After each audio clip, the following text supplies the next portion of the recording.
I should describe him as a well-preserved man for his age. How should you describe his figure?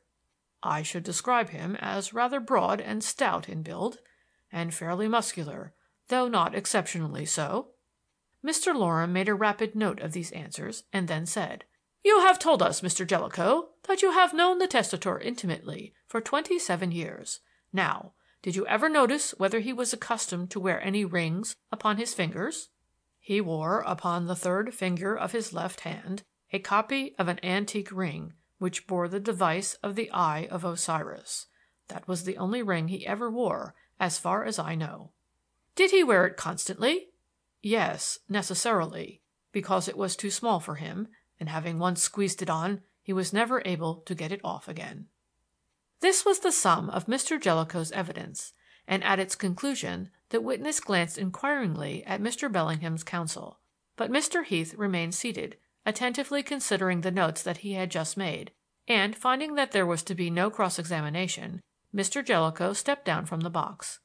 I leaned back on my bench, and turning my head, observed Miss Bellingham deep in thought. "What do you think of it?" I asked. "It seems very complete and conclusive," she replied. And then, with a sigh, she murmured, "Poor old Uncle John!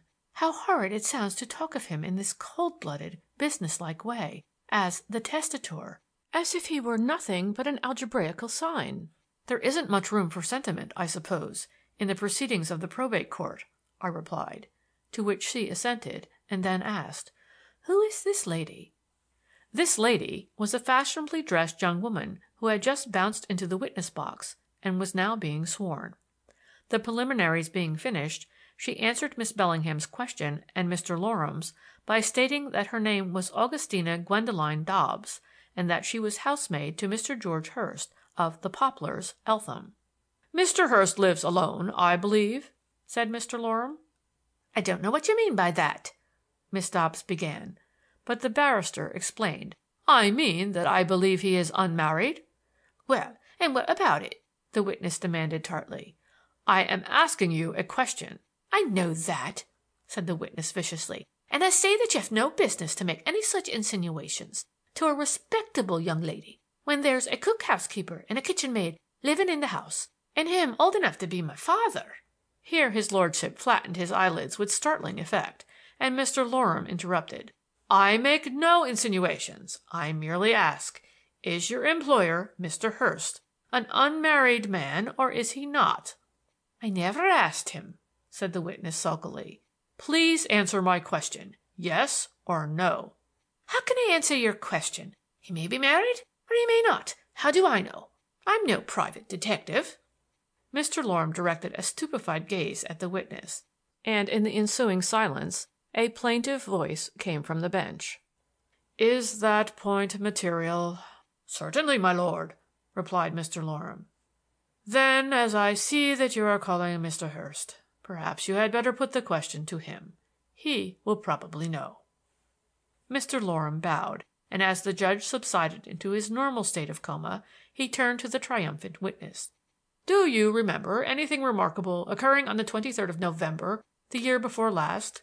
"Yes. Mr. John Bellingham called at our house." "How did you know he was Mr. John Bellingham?" "I didn't, but he said he was, and I supposed he knew." "At what time did he arrive?" "At 20 minutes past 5 in the evening." "What happened then?"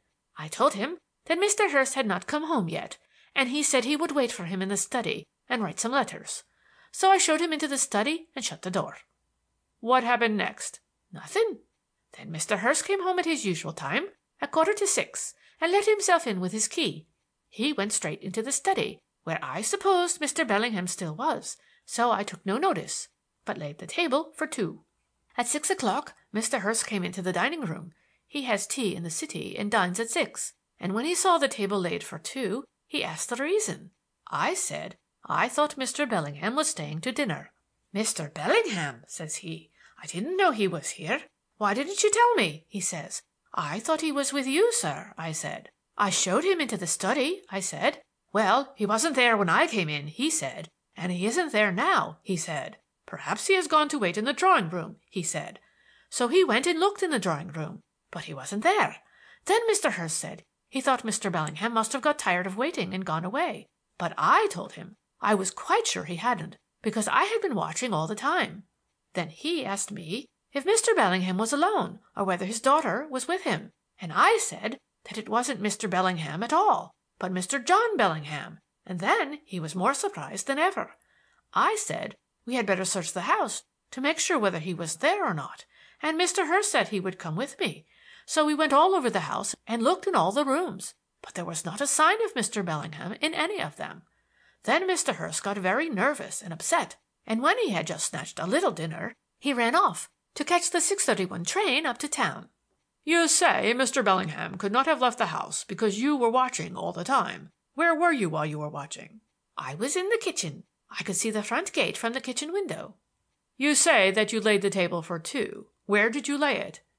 "In the dining room, of course." "Could you see the front gate from the dining room?" "No, but I could see the study door. The study is opposite the dining room." "Do you have to come upstairs to get from the kitchen to the dining room?" "Yes, of course you do." "Then might not Mr. Bellingham have left the house while you were coming up the stairs?" "No, he couldn't have done." "Why not?" "Because it would have been impossible." "But why would it have been impossible?" "Because he couldn't have done it." "I suggest that Mr. Bellingham left the house quietly while you were on the stairs." "No, he didn't." "How do you know he did not?" "I am quite sure he didn't." "But how can you be certain?" "Because I would have seen him if he had." "But I mean while you were on the stairs." "He was in the study while I was on the stairs." "How do you know he was in the study?" "Because I showed him in there, and he hadn't come out." Mr. Loram paused and took a deep breath, and his lordship flattened his eyelids. "Is there a side gate to the premises?" the barrister resumed wearily. "Yes, it opens into a narrow lane at the side of the house." "And there is a French window in the study, is there not?" "Yes, it opens onto the small grass plot opposite the side gate." "The window and the gate both have catches on the inside. Could it have been possible for Mr. Bellingham to let himself out into the lane?" "The window and the gate both have catches on the inside. He could have got out that way, but of course he didn't." "Why not?" "Well, no gentleman would go creeping out the back way like a thief." "Did you look to see if the French window was shut and fastened after you missed Mr. Bellingham?" "I looked at it when we shut the house up for the night. It was then shut and fastened on the inside." "And the side gate?" "That gate was shut and latched. You have to slam the gate to make the latch fasten, so no one could have gone out of the gate without being heard." Here the examination in chief ended, and Mr. Loram sat down with an audible sigh of relief. Miss Dobbs was about to step down from the witness box when Mr. Heath rose to cross-examine. "Did you see Mr. Bellingham in a good light?" he asked. "Pretty good. It was dark outside, but the hall lamp was alight." "Kindly look at this." Here a small object was passed across to the witness.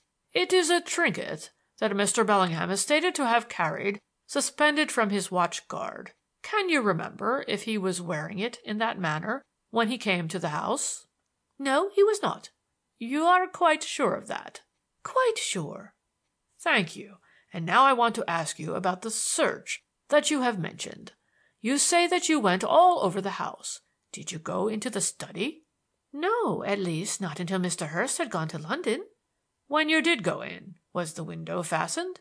"Yes." "Could it have been fastened from the outside?" "No, there's no handle outside."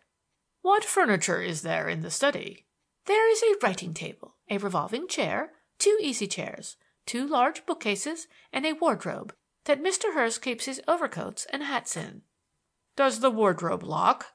"Yes." "Was it locked when you went in?" "I'm sure I don't know. I don't go about trying the cupboards and drawers." "What furniture is there in the drawing room?" "A cabinet, 6 or 7 chairs, a Chesterfield sofa, a piano, a silver table, and 1 or 2 occasional tables." "Is the piano a grand or an upright?" "It's an upright grand." "In what position is it placed?" "It stands across the corner near the window." "Is there sufficient room behind it for a man to conceal himself?" Miss Dobbs was amused and did not dissemble. "Oh, yes," she sniggered. "There's plenty of room for a man to hide behind it." "When you searched the drawing room, did you look behind the piano?" "No, I didn't." Miss Dobbs replied scornfully. "Did you look under the